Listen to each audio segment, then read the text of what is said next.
अस्सलामु अलैकुम वरहमतुल्लाहि वबरकातुहू।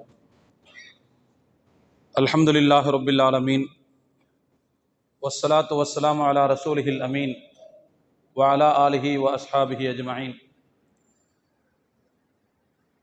अम्मा बाद फ़क़द क़ाल अल्लाहु तबारक व तआला फ़ी कलामिहिल क़दीम अऊज़ु बिल्लाहि मिनश शैतानिर रजीम बिस्मिल्लाहिर रहमानिर रहीम वअमुर अहलक बिस्सलाति वस्तबिर अलैहा ला नस्अलुक रिज़्क़ा नहनु नर्ज़ुक़ुक वल आक़िबतु लित्तक़्वा ஸதகல்லாஹுல் அஸீம்। கண்ணியத்திற்குரிய சகோதரர்களே, பெரியோர்களே, தாய்மார்களே, எல்லாம் வல்ல அல்லாஹ் இன்றைய தினம் நாம் நோற்ற நோன்புகள், செய்த நல்லமல்கள் அனைவற்றையும் ஏற்றுக்கொண்டு அல்லாஹ் நிறைவான நற்கூலிகளை நாம் அனைவருக்கும் தந்தருள் புரிவானாக। கண்ணியத்திற்குரிய பெரியோர்களே, இன்றைய தினம் தராவீஹ் தொழுகையில் நாம் ஓதிய பகுதியில் ஒரு சில வசனங்கள், அந்த வசனத்தின் வெளிச்சத்திலிருந்து சில செய்திகளை உங்களுக்கு நான் நினைவுபடுத்த ஆசைப்படுகிறேன்। அல்லாஹ் கூறுகிறான், வஅமுர் அஹ்லக பிஸ்ஸலாத்தி, நபியே நீங்கள் உங்களுடைய குடும்பத்தாரை தொழச் சொல்லி கட்டளையிடுங்கள், வஸ்தபிர் அலைஹா, அந்த பணியில் நீங்கள் மிகுந்த பொறுமையோடு ஈடுபட்டு இருங்கள், லா நஸ்அலுக ரிஸ்கா, நபியே உம்மிடத்தில் நாம் வாழ்வாதாரத்தை கேட்கவில்லை, நஹனு நர்ஸுகுக, நாமே உங்களுக்கு வாழ்வாதாரம் தருவோம், வல் ஆகிபத்து லித்தக்வா, இறுதி நல்ல முடிவு என்பது இறை அச்சத்திற்குத்தான் உண்டு என்று அந்த வசனத்தில் அல்லாஹ் குறிப்பிடுகிறான்। இந்த வசனம் நமக்கு சொல்லக்கூடிய செய்தி என்னன்னு சொன்னால், நீங்களும் தொழுகையில் ஈடுபட்டிருங்கள், உங்களுடைய குடும்பத்தாரையும் தொழச் சொல்லி நீங்கள் கட்டளையிடுங்கள், கிட்டத்தட்ட உங்களுடைய இல்லங்களை இபாதத்துகளால் இலங்கக்கூடிய பிரகாசிக்கக்கூடிய ஒரு இடமாக நீங்கள் அதை வைத்திருங்கள் என்று அல்லாஹ் குறிப்பிடுகிறான்। பெருமானார் ஸல்லல்லாஹு அலைஹி வஸல்லம் அவர்களுக்கு நேரடியாக இந்த வசனம் ஒரு உத்தரவாக இருந்தாலும், அவர்கள் வழியாக உம்மத்தாகிய நம் அனைவருக்கும் சொல்லப்பட்ட அறிவுரை தான் இந்த வசனம் என்பதை நாம் புரிந்து கொள்ள வேண்டும்। அந்த வகையில் உலகத்தில் நாம் பார்க்குறோம், நிறைய பேர் அவங்க அளவில் தொழுகையாளியாக இருப்பாங்க, கரெக்டாக தொழுவாங்க, ஃபர்லுகளை மிஸ் பண்ணவே மாட்டாங்க। இன்னும் சொல்ல போனால் சில சீதேவிகள் இருக்கிறாங்க, முன்பின் சுன்னத்துகளை கூட விடாமல் சரியாக தொழுவார்கள்। அப்படியெல்லாம் சீதேவிகளெல்லாம் பார்க்குறோம்। அவர்கள் அளவில் தொழுகை விஷயத்தில் மிகவும் பர்ஃபெக்டாக சரியானவர்களாக இருப்பார்கள், ஆனால் குடும்பத்தை பற்றி கவலைப்பட மாட்டார்கள், பிள்ளைகளை பற்றி கவலைப்பட மாட்டார்கள்। தொட்டு தாலி கட்டின வீட்டம்மா தொழுகிறாங்களா தொழுகலையாங்கிறத பற்றி அவருக்கு அக்கறை இருக்காது, பெத்த பிள்ளைங்க தொழுகிறாங்களா இல்லையா அப்படிங்கிறத பற்றியான சிந்தனை அவருக்கு இருக்காது, அக்கறை அவருக்கு இருக்காது। சொன்னால் கேட்குற அளவில் வளர்த்துருக்க மாட்டாங்கங்கிறது வேற விஷயம், அப்படியும் சில இடங்களில் பிரச்சனைகள் இருக்குது। இந்த ஒரு சூழ்நிலையை நாம் மனதில் வைத்துக்கொண்டு இந்த வசனத்தை நாம் அணுக வேண்டும்। அல்லாஹ் சொல்கிறான், உங்கள் அளவில் நீங்கள் மாத்திரம் தூய்மையானவர்களாக இபாதத் செய்பவர்களாக இருப்பது போதாது, நீங்கள் உண்மையான ஈடேற்றம் பெற வேண்டும் என்று விரும்பினால், நீங்கள் உண்மையான வெற்றி பெற வேண்டும் என்று விரும்பினால், நீங்களும் தொழுகையாளிகளாக இருந்து, நீங்களும் இபாதத் செய்பவர்களாக இருந்து, உங்களுடன் தொடர்பில் இருக்கக்கூடிய உறவு வட்டங்களையும் அந்த இபாதத்துகளோடு பிணைத்து வைத்திருங்கள்। சொல்லப்போனால் அதில் நீங்கள் அதிகமான அக்கறை காட்டுங்கள் என்று அல்லாஹ் சொல்கிறான்। நல்லா கவனிக்கணும், வஸ்தபிர் அலைஹா இந்த வார்த்தை வருது, அந்த தொழுகையில் நீங்களும் விடாப்பிடியாக இருங்கள், விடாப்பிடியாக இருக்கும்படி உங்களுடைய குடும்பத்தாருக்கும் நீங்கள் கட்டளையிடுங்கள்। அரபியில பொறுமை அப்படிங்கிறதுக்கு சபுருங்கிற வார்த்தையை சொல்லுவாங்க, சபுர்। அந்த சபுர் இருக்குதே, அதனுடைய இன்னொரு வடிவம் தான் அல்லாஹ் இந்த ஆயத்தில் பயன்படுத்துகிறான், இஸ்தபிர் என்று சொல்கிறான்। சபுர் என்ற சொல்லோடு கூட ரெண்டு வார்த்தை எக்ஸ்ட்ரா வருது। அரபியில எப்போதுமே ஒரு அந்த அடிப்படை வார்த்தை இருந்து கூடுதல் வார்த்தை வந்துச்சுன்னு சொன்னால் அங்கே எக்ஸ்ட்ரா சில பொருட்கள் ஆடாகும், அர்த்தம் கொஞ்சம் ஆடாகும். அங்கே சபுர் அப்படின்னா பொறுமைன்னு அர்த்தம். இஸ்தபிர் இஸ்திபார் என்று சொன்னால் என்ன அர்த்தம்னா, உங்கள் பொறுமை தீந்து போனாலும் பரவாயில்லை, பல்ல கடிச்சுக்கிட்டு இன்னும் பொறுமையை உண்டாக்கிக்கிட்டு அந்த தொழுகையில் இருங்க அப்படின்னு அர்த்தமா. அதுக்கு நாங்கள் பல்ல கடிச்சோம் பாருங்க, அந்த மாதிரியே உங்களுக்கு பொறுமை தீந்து போச்சு, இல்லவே இல்லை மிச்சம், இன்னும் பொறுமைக்கு அளவே இல்லை அப்படின்னா கூட பரவாயில்ல, பல்ல கடிச்சுக்கிட்டு அந்த பொறுமையை உண்டாக்கிக்கிட்டு கஷ்டப்பட்டாவது நீங்கள் என்ன செய்யுங்க, அந்த தொழுகையில் நீங்களும் நிலைத்திருங்கள், உங்களுடைய குடும்பமும் அதில் நிலைத்திருப்பதை நீங்கள் உறுதி செய்யுங்கள் என்று அல்லாஹ் குறிப்பிடுகிறான். இப்போ அந்த வகையிலே அருமையான தோழர்களே, இந்த வசனம் ஒரு முக்கியமான செய்தியை நமக்கு சொல்கிறது. இந்த வசனம் எப்பொழுது இறங்கியதோ அதற்கு பிறகு பெருமானார் ஸல்லல்லாஹு அலைஹி வஸல்லம் அவர்கள் என்ன செய்தார்கள் என்பதை நாம் கவனிக்க வேண்டும். ஏன்னா இந்த வசனம் நேரடியாக ரசூலுல்லாஹ்க்கு தான் முதல்ல கட்டளை, நீங்கள் தொழுங்கள், தொழுகையில் நீங்கள் வலிந்து சிரமப்பட்டாவது நீங்கள் நிலைத்திருங்கள், உங்களுடைய குடும்பமும் அதில் நிலைத்திருப்பதை உறுதி செய்யுங்கள்னு நேரடியாக ரசூலுல்லாஹ்வை தான் ஃபர்ஸ்ட் குறிக்குது. ரசூலுல்லாஹ் அந்த ஆயத்து இறங்கினதுக்கு பிறகு என்ன பண்ணாங்க அப்படின்னா, தங்களுடைய பிள்ளைகளின் வீடுகளுக்கு செல்வார்கள். ஃபாத்திமா ரலியல்லாஹு அன்ஹா அவருடைய வீட்டுக்கு செல்வார்கள், மற்ற மகள்களுடைய வீட்டுக்கு செல்வார்கள். புகாரியில் ஒரு ஹதீஸ் வருது, அலி ரலியல்லாஹு அன்ஹு அறிவிக்கிறார்கள், ஒரு நாள் இரவு நேரம் நானும் என்னுடைய மனைவி ஃபாத்திமாவும் வீட்டில் உறங்கிக் கொண்டிருந்தோம். பெருமானார் ஸல்லல்லாஹு அலைஹி வஸல்லம் அவர்கள் வீட்டுக்கு வந்தார்கள். தரக்கனி வ ஃபாத்திமத்த பின்தன் நபி ஸல்லல்லாஹு அலைஹி வஸல்லம் லைலத்தன், ஒரு நாள் இரவு ரசூலுல்லாஹ் எங்களுடைய வீட்டுக்கு வந்து என்னையும் தம்முடைய மகள் ஃபாத்திமாவையும் கதவை தட்டி எழுப்பினார்கள். ராத்திரி நேரம் எழுப்பிட்டு எங்க 2 பேரை பார்த்து கேட்குறாங்க, அலா துசல்லியான், 2 பேரும் தொழுதுட்டீங்களான்னு கேட்குறாங்க. எப்போ நடக்குது இது? ஃபஜ்ர் தொழுகையை கேட்கல, லுஹர் தொழுகையை கேட்கல, மிட் நைட் தொழுகையை கேட்குறாங்க, தஹஜ்ஜுத் தொழுகையை கேட்குறாங்க. நம்மளாம் யாராவது போய் எழுப்ப முடியுமான்னு கேட்குறேன். அதுவும் மருமகன் வீட்டில் படுத்திருக்கும் போது ரூம் கதவையாக தட்ட முடியுமா தொழுகைக்காக? ஆனால் ரசூலுல்லாஹ் போனாங்க, போய் கதவை தட்டி 2 பேரும் தொழுதுட்டீங்களான்னு கேட்டாங்க. அலி ரலியல்லாஹு அன்ஹு சொல்கிறாங்க, ரசூலுல்லாஹ் இப்படி கேட்கும்போது நான் என்னுடைய கண்ணை இப்படி தொடச்சிக்கிட்டு இருந்தேன். அப்போ எவ்வளோ ஆழ்ந்த தூக்கம்னு பாருங்கள். தொடச்சிட்டு எழுந்துச்சு உட்கார்ந்தேன். உட்கார்ந்துட்டு ரசூலுல்லாஹ்ட்ட சொன்னேன், அல்லாஹ்வின் தூதரே, எங்களுடைய உயிர்கள் எல்லாம் அல்லாஹ்வுடைய கையில் இருக்கிறது. அப்படி தானே நீங்கள் சொல்லி கொடுத்துருக்கீங்க. நாங்கள் இறந்து போயிட்டா, நாங்கள் தூங்க போயிட்டோம்னா எங்களுடைய ரூஹ் அல்லாஹ் கையில் போயிடுது அப்படின்னு தான் நீங்கள் ஒரு ஆயத்தில் சொல்லி கொடுத்துருக்கீங்க. இப்போ அந்த ரூஹ அல்லாஹ் எப்போ விடுறானோ அப்போ நாங்கள் எழுஞ்சிக்கிறோம், அப்போ நாங்கள் தொழுதுக்கிறோம், நீங்கள் இடத்த விட்டு போங்க முதல்ல அப்படின்னாங்க. போங்கிற வார்த்தையை வாயால் சொல்லலையே தவிர அவங்க சொன்ன பதில் அப்படி தான் இருந்துச்சு. பெருமானார் ஸல்லல்லாஹு அலைஹி வஸல்லம் அவர்கள் உடனே என்ன செஞ்சாங்கன்னா, எதுவுமே பேசாமல் அப்படியே திரும்ப வந்துட்டாங்க. கொஞ்சம் தூரம் வந்து தம்முடைய தொடையில் இப்படி ஒரு தட்டு தட்டி, மனிதன் அதிகமாக வாதம் செய்கிறான் அப்படின்னு சொல்லிட்டு போயிட்டாங்க. மனிதன் அதிகமாக வாதம் செய்கிறான் அப்படின்னு நடந்து போயிட்டாங்களாம். இந்த ஹதீஸ் வேறொரு அறிவிப்பில் பதிவாகும் போது எப்படி வருதுன்னு சொன்னால், பெருமானார் ஸல்லல்லாஹு அலைஹி வஸல்லம் அவர்கள் தம்முடைய மக வீட்டுக்கு போகிறாங்க, போய் தட்டுறாங்க, தட்டி எழுப்பி விட்டு தொழுதுட்டீங்களான்னு கேட்குறாங்க. இப்போ தானே நான் எப்போ வாய்ப்பு இருக்க நாங்கள் தொழுதுக்கிறோம் அப்படின்னு சொல்லிடுறாங்க. திரும்ப ரசூலுல்லாஹ் எதுவுமே பேசாமல் வந்துடுறாங்க. வந்து அவர்கள் தங்களுடைய வீட்டில் தொழுகிறார்கள். கொஞ்ச நேரம் தொழுததற்கு பிறகு மறுபடி 2வது தடவை என்ன செய்கிறாங்களாம், ஃபாத்திமா அவங்க வீட்டுக்கு போகிறாங்களாம். போய் மறுபடியும் கேட்குறாங்க, தொழுதுட்டீங்களா அப்படின்னு. அப்போ தான் அலி ரலியல்லாஹு அன்ஹு அவர்கள் இன்னும் கொஞ்சம் அழுத்தமாக சொல்கிறாங்க, அல்லாஹ் எப்போ ரூஹ தர்றானோ அப்போ தொழுதுக்கிறேன்ட்டு.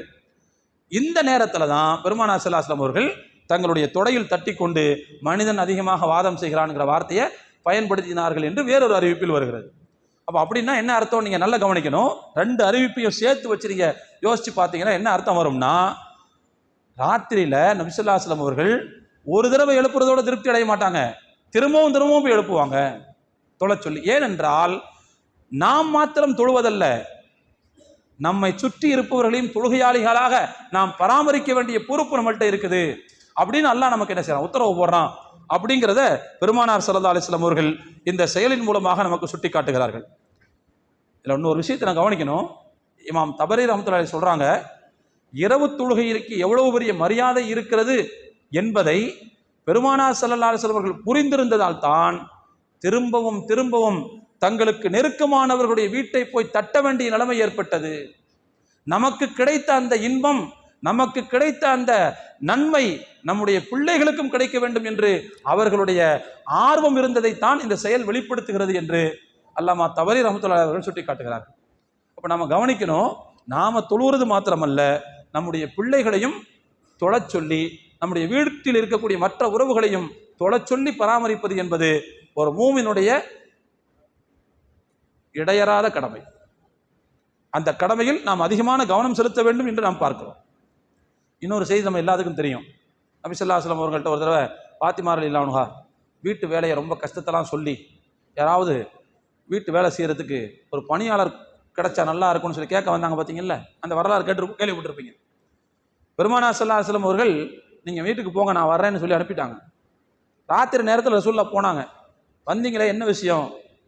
வீட்டு வேலை என்னால் செய்ய முடியலை, நான் தான் தனியாக பார்க்க வேண்டியிருக்குது, அடுப்புங்கிற வழியை நான் தான் பார்க்க வேண்டியிருக்கு, தண்ணி எடுக்கிற வழியை நான் தான் பார்க்க வேண்டியிருக்கு, தண்ணி எடுக்கிறதுனா தூரமாக போய் எடுத்துகிட்டு வரணும், எல்லாத்தையும் நான் தான் பார்க்க வேண்டியிருக்கு, ரொம்ப சிரமமாக இருக்குது, யாராவது ஹெல்ப்புக்கு ஒரு ஆள் தந்தீங்கன்னா நல்லா இருக்கும், நான் இதை விட சிறந்த ஒன்றை உங்களுக்கு சொல்லி தரட்டுமா ரசூலுல்லாஹ் கேட்டாங்க. சொல்லுங்க அப்படின்னு. அப்போ தான் நபி ஸல்லல்லாஹு அலைஹி வஸல்லம் அவர்கள் சுப்ஹானல்லாஹ் அல்ஹம்துலில்லாஹ் அல்லாஹ் அக்பர் மூணையும் சேர்த்து ஒரு தடவை ஓதிக்கிங்க, அதை ஓதி உடம்புல தடவிக்கிங்க, அல்லாஹ் உங்களுக்கு சுறுசுறுப்பை தருவான் அப்படின்னு சொல்லி சொன்னாங்க.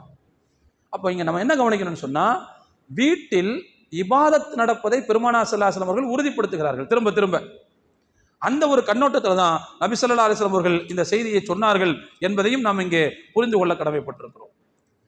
இந்த மாதிரி வீட்டில் உள்ளவங்களையும் சேர்த்து தொழுகையாளிகளாக இபாதத் செய்யக்கூடியவர்களாக பராமரிப்பது என்பது பெருமானார் ஸல்லல்லாஹு அலைஹி வஸல்லம் அவர்களுடைய பண்பு மாத்திரமல்ல, நல்லோர்கள் நபிமார்கள் அனைவர்களுடைய பண்பாகவும் இருந்தது என்று திருக்குர்ஆன் சுட்டி காட்டுகிறது.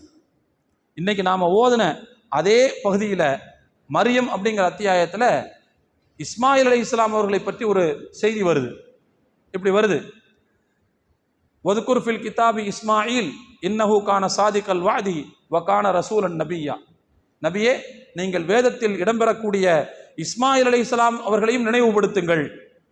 இன்னஹு கான சாதிகல் வாது, அவர் வாக்குறுதி கொடுத்தால் உண்மையானவராக நடந்து கொள்வார். வகான ரசூலன் நபியா, நபியாகவும் ரசூலாகவும் இருந்தார். அது மட்டுமல்ல, வகான யஅ்முரு அஹ்லஹு பிஸ்ஸலாத்தி வஸ்ஸகாத், அவர் தம்முடைய குடும்பத்தாரை தொழச் சொல்லியும் ஜகாத் கொடுக்க சொல்லியும் கட்டளையிடுவார். குடும்பத்தார் வீட்டில் உள்ளவங்க அவங்களும் சேர்ந்து அந்த கடமைகளை நிறைவேற்றணும் என்று அவர் மக்களுக்கு ஏவுவார் என்று அல்லாஹ் குறிப்பிடுகிறான். அப்ப நபிமார்களுடைய பழக்கமாக இந்த பழக்கம் இருந்தது என்பதை இந்த வசனம் நமக்கு சுட்டி காட்டுவதை நாம் கவனிக்க வேண்டும். அதனால வீட்டில் என்ன செய்யணும்னு சொன்னா, ஒரு பழக்கத்தை வச்சுக்கிறணும். யார் முன்னால எழுகிறோமோ அவர் மற்றவரை எழுப்பிவிட வேண்டும் அப்படிங்கிற ஒரு ஒரு பரிமாற்றத்தை வைத்துக் கொள்ள வேண்டும். அப்பதான் வீடுகளில் என்ன செய்யும் சொன்னா, நாம எதிர்பார்க்கக்கூடிய மாற்றம் வரும். நம்மள யார்கிட்ட கேட்டாலும் சரி, நம்ம பிள்ளைங்க சாலிகான பிள்ளைங்களா இருக்கணுமா இருக்க வேண்டாமான்னு கேட்டா என்ன பதில் வரும்? உங்கள்கிட்ட நான் கேட்கிறேன், உதாரணத்துக்கு உங்க பிள்ளைங்க சாலிகான பிள்ளையா வளரணுமா இல்ல வேற மாதிரியான பிள்ளையா வளரணுமான்னு கேட்டா என்ன பதில் சொல்லுவீங்க நீங்க? எல்லோருக்குமே அதுல மாற்று கருத்து இருக்காது.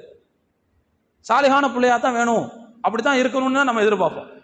சாலிகான பிள்ளைகளாக நம்முடைய பிள்ளைகள் இருக்க வேண்டும் என்று நாம் எதிர்பார்ப்பு வைத்திருப்பது மாத்திரம் பெரிதல்ல, அவர்கள் சாலிகானவர்களாக வளர்வதற்கு ஏற்ற சூழ்நிலையை வீட்டில் உறுதி செய்வது நம்முடைய பொறுப்பு.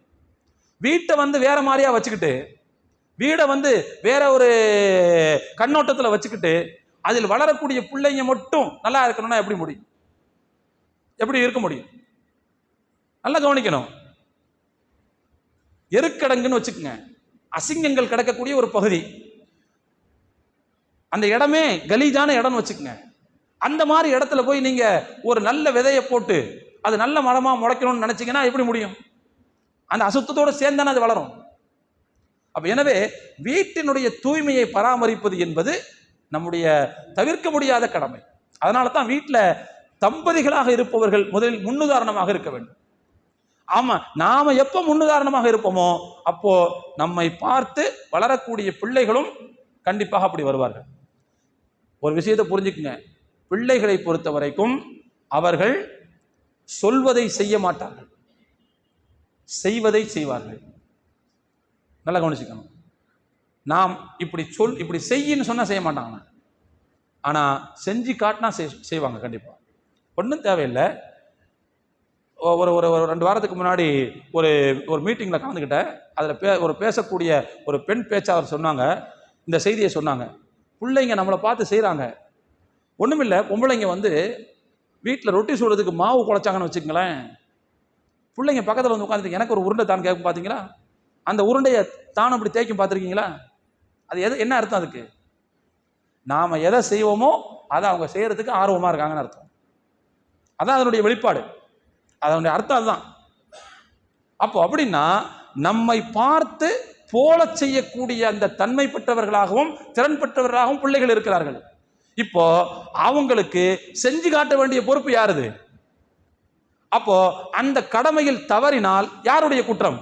அந்த பிள்ளைகள் சாலிகானவர்களாக வளரவில்லை என்று சொன்னால் அப்படி வளராமல் போனதற்கான காரணம் யாருடைய பொறுப்பு? கண்டிப்பா பெற்றோர்களாக தான். அதனாலதான் வீட்டில் என்ன செய்யணும்? தம்பதிகளாக இருப்பவர்கள் அவர்கள் முதலில் ரோல் மாடல்களாக வீட்டில் அவர்கள் அமைய வேண்டும். அது ரொம்ப முக்கியமானது. நபி ஸல்லல்லாஹு அலைஹி வஸல்லம் சொன்னாங்க, ரஹிமல்லாஹு, அல்லாஹ் ஒரு மனிதருக்கு கிருபை செய்வானாக துஆ செஞ்சாங்க. எந்த மனிதர் தெரியுமா? காம மினல் லைலி ஃபஸல்லா, இரவில் எழுந்து அவர் தொழுவார். வாய்க்கல இம்ரஅத்தஹு, தன்னுடைய மனைவியையும் எழுப்பி விடுவார். அவர்கள் எழ மறுத்தால் தண்ணீர் தெளித்தாவது எழுப்பி விடுவார். அப்படிப்பட்ட மனிதருக்கு அல்லாஹ் கிருபை செய்வானாக. அதே மாதிரி நபி ஸல்லல்லாஹு அலைஹி வஸல்லம் சொன்னாங்க தொடர்ந்து, அல்லாஹ் ஒரு பெண்ணுக்கு கிருபை செய்வானாக, அந்த பெண் இரவில் எழுந்து தொழுவார். அது மாத்திரமல்ல, தன்னுடைய கணவரை எழுப்பி விடுவார். கணவர் எழ மறுத்தால் தண்ணீர் தெளித்தாவது எழுப்பி விடுவார். அப்படிப்பட்ட பெண்ணுக்கு அல்லாஹ் கிருபை செய்வானாக என்று துஆ செய்தார். என்ன காரணம் அப்படின்னா, தாய் தந்தைகளாக இருப்பவர்கள் அவர்கள் ஒருவருக்கொருவர் மார்க்க விஷயத்தில் அனுசரணையாக இருக்கும் போது அதை பார்த்து வளரக்கூடிய பிள்ளைகளும் அப்படியே உருவாவார்கள். அதான் அங்க காரணம். அதை நாம் புரிந்து கொள்ள கடமைப்பட்டிருக்கிறோம்.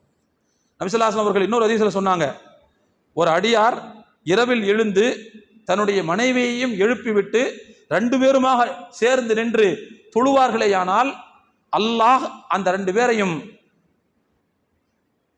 மினதாக்கிரீன் அல்லாஹ கசீரன் வதாக்கிராத், அல்லாஹுவை அதிகமாக திக்ர் செய்யக்கூடிய ஆண் பெண் அவர்களுடைய பட்டியலில் இந்த 2 பேரையும் இணைக்கிறான் என்று சொன்னார். அவங்க பேர்ல என்ன செஞ்சிருவானா, அந்த பட்டியலில் போய் பேர் எழுதிருவானா.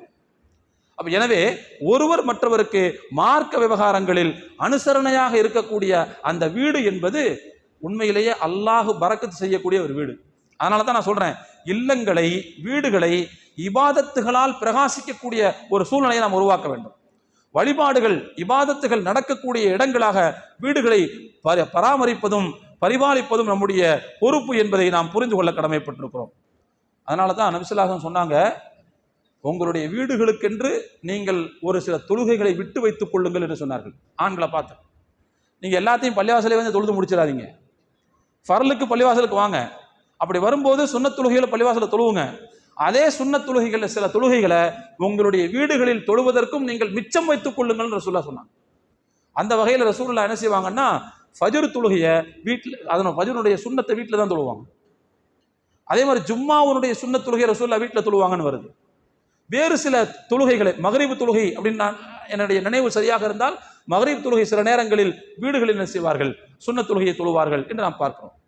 அப்போ நீங்க உங்களுடைய வீடுகளில் உங்களுடைய தொழுகைகளில் சிலவற்றை நடக்கும்படி நீங்கள் அமைத்துக் கொள்ளுங்கள் என்று ரசூலுல்லாஹ் சொன்னாங்க. அப்பதான் வீட்டில் இருக்கிற மற்ற மக்களும் தொழுவாங்க. அப்ப நாம நம்முடைய சில சுன்னத்துகளை வீடுகளில் தொழுகக்கூடிய பழக்கம் உள்ளவர்களாக இருக்க வேண்டும். அதே போல பெண்கள் வீட்டில் அவர்கள் தொழக்கூடியவர்களாக இருக்க வேண்டும். இதை பார்க்கக்கூடிய பிள்ளைகள் கண்டிப்பாக அதே போல் நடந்து கொள்வார்கள். நபி ஸல்லல்லாஹு அலைஹி வஸல்லம் அவர்கள் சொன்னார்கள், சல்லூ ஃபீ புயூத்திக்கும், உங்களுடைய வீடுகளில் நீங்கள் தொழுங்கள். வலா தத்தஹிதுஹா குபூரன், வீடுகளை நீங்கள் மண்ணறைகளாக ஆக்கி விடாதீர்கள்னு சொன்னாங்க. கபுர்ஸ்தான்களாக ஆக்கிறாதீங்க, மையவாடிகளாக ஆக்கிறாதீங்கன்னு சொன்னாங்க.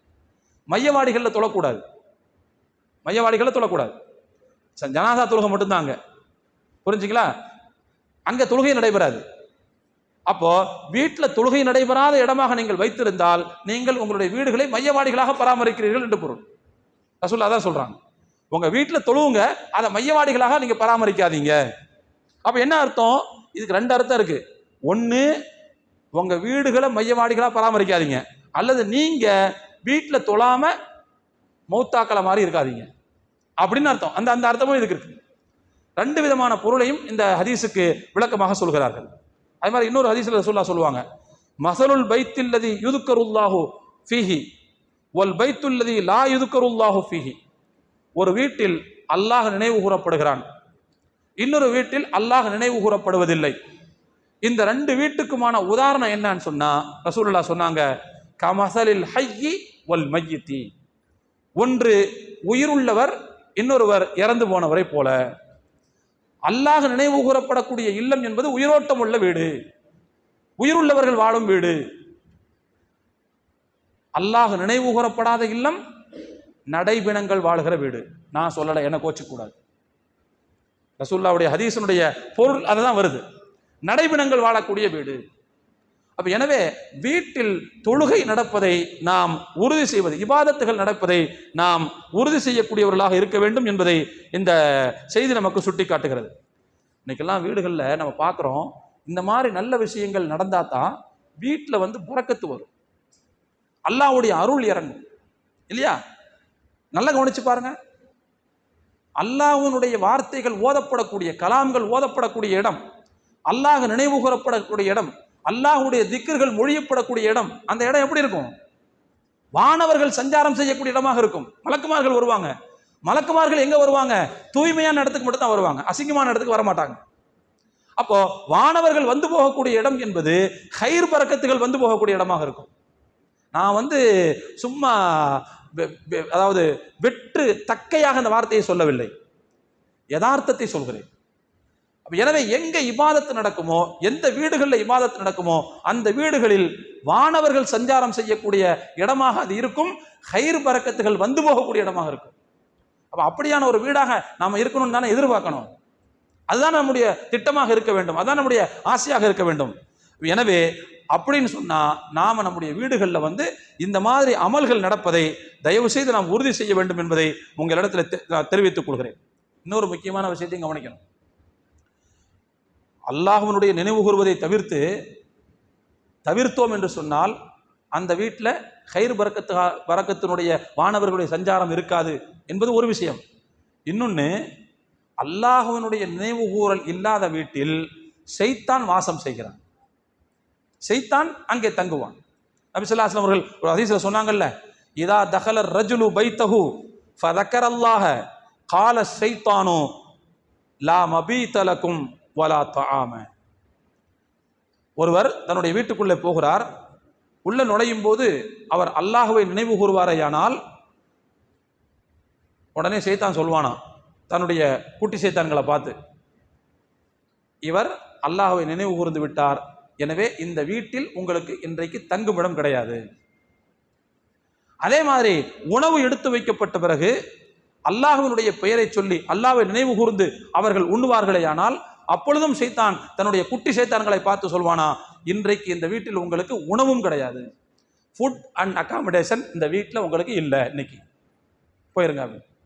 அதே நேரத்தில் ஒரு வீட்டில் ஒருவர் உள்ளே நுழைகிறார், அல்லாஹ்வின் பெயர் சொல்லவில்லை, உணவு உண்கிறார், அல்லாஹ்வின் பெயர் சொல்லவில்லை. இந்த ஹதீஸ் அப்படியே நீங்க மாத்தி போட்டுக்குங்க.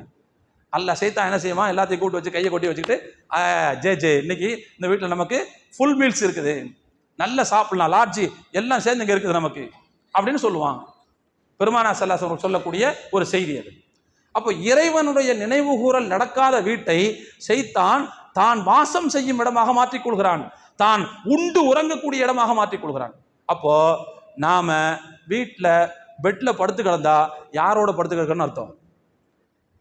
வெளியில பக்கத்தில் மனைவி படுத்திருக்கலாம், பிள்ளைங்க படுத்திருக்கலாம், ஆனா உள்ளுக்குள்ள வேற யாரும் சேர்ந்து படுத்திருப்பான், மேப்படியான சேர்ந்து படுத்திருப்பான்னு அர்த்தம். அப்படிதான் ஹதீஸ் சொல்லுது. அப்ப எனவே அருமையான தோழர்களே, இந்த செய்திகளை எல்லாம் நாம் கவனத்தில் கொண்டால் ஷைத்தான் நம்முடைய வீட்டில் வாசம் செய்யாத ஒரு சூழ்நிலையை உருவாக்க வேண்டும். அப்படின்னா அல்லாஹ்வினுடைய நினைவு கூறல் அங்கே நடந்து கொண்டிருக்க வேண்டும், தொழுகை நடந்து கொண்டிருக்க வேண்டும், மற்ற திக்ர்கள் நடந்து கொண்டிருக்க வேண்டும். அப்படியான இபாதத்துகளால் பராமரிக்கப்படக்கூடிய இல்லங்களாக நம்முடைய இல்லங்கள் இருக்க வேண்டும் என்பதை நாம் புரிந்து கொள்ள கடமைப்பட்டிருக்கிறோம்.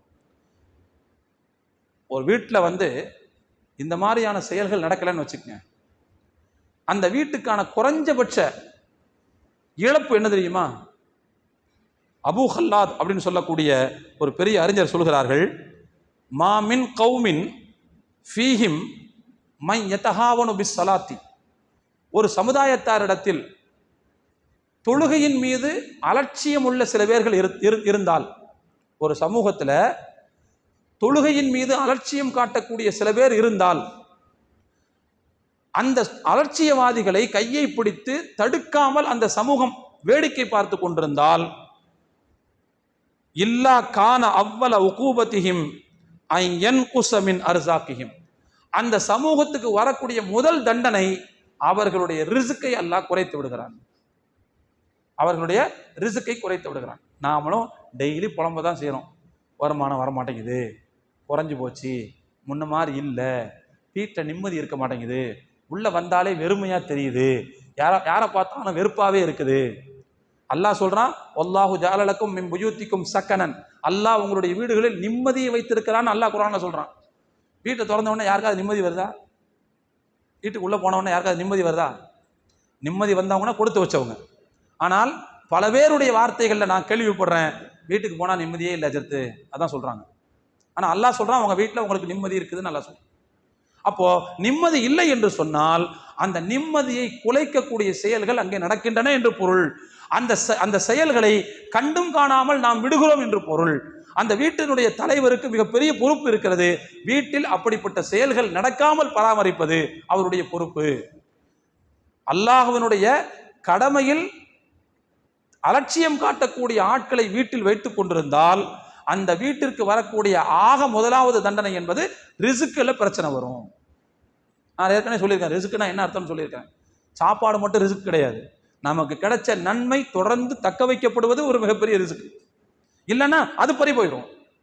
அப்ப எனவே அருமையான தோழர்களே, இந்த விஷயங்களை ஃபுல்லா மொத்தமா நாம கூட்டி கழிச்சு பார்த்தோம்னு சொன்னா, நாம நல்லவர்களாக இருப்பது மாத்திரம் பெரிய விஷயம் கிடையாது, நாம தொழுகையாளிகளாக இருப்பது மாத்திரம் பெரிய விஷயம் அல்ல. நாம் யாரோடெல்லாம் சேர்ந்து வாழ்ந்து கொண்டிருக்கிறோமோ, நம்முடைய வீட்டில் யாரெல்லாம் குடியிருக்கிறார்களோ அவர்களும் சேர்ந்து நம்மை போல தொழுகையாளிகளாக, நம்மை போல் இறைவனை நினைவு கூறக்கூடியவர்களாக, இபாதத்துகளில் அக்கறை உள்ளவர்களாக அவர்களும் சேர்ந்து இருப்பதை நாம் ஒவ்வொருவரும் உறுதி செய்ய வேண்டும். அப்படி செய்யும் போதுதான் அந்த வீட்டில் அல்லாஹ்வினுடைய அருள் இறங்கும், அல்லாஹ்வினுடைய பரக்கத் இறங்கும், கிடைத்த கயிர்களை தொடர்ந்து தக்க வைத்துக் கொள்ளக்கூடிய வாய்ப்பு கிடைக்கும். எனவே அருமையான தோழர்களே, இந்த விஷயத்திலிருந்து நாம் புரிந்து கொள்ள வேண்டும், நம்முடைய வீடுகளை திக்ர் நடைபெறக்கூடிய இடமாக, தொழுகை நடைபெறக்கூடிய இடமாக, குர்ஆன் ஓதல் நடைபெறக்கூடிய இடமாக வெறும் ரம்ஜான்ல மட்டும் இல்லை. அது ஒரு முக்கியமான விஷயம். ரம்ஜான்ல மட்டும் இல்லை. ரம்ஜான் வந்தா தான் நம்ம பெரும்பாலும் என்ன செய்யறோம்னா ரொம்ப ஒழுக்கமா நடந்துக்கிறோம், ரம்ஜானுக்கு பிறகு வேற மாதிரியா போயிடுறோம். அப்படி இல்லை, எல்லா காலத்திலையும் நம்முடைய வீடுகளில் இப்படிப்பட்ட நற்செயல்கள் நடப்பதை உறுதி செய்யக்கூடிய மக்களாக நாம் அனைவரும் இருக்க வேண்டும். எல்லாம் வல்ல இறைவன் அத்தகைய பாக்கியமான வாழ்க்கையை உங்களுக்கும் எனக்கும் நம்மை சார்ந்த அனைவர்களுக்கும் அல்லாஹ் தந்தருள் புரிய வேண்டும் என்று துஆ செய்தவனாக என்னுடைய உரையை நிறைவு செய்கிறேன். வாஹிரு தஅவானா அனில் ஹம்துலில்லாஹி ரப்பில் ஆலமீன். அஸ்ஸலாமு அலைக்கும் வரஹ்மத்துல்லாஹி வபரகாத்துஹு.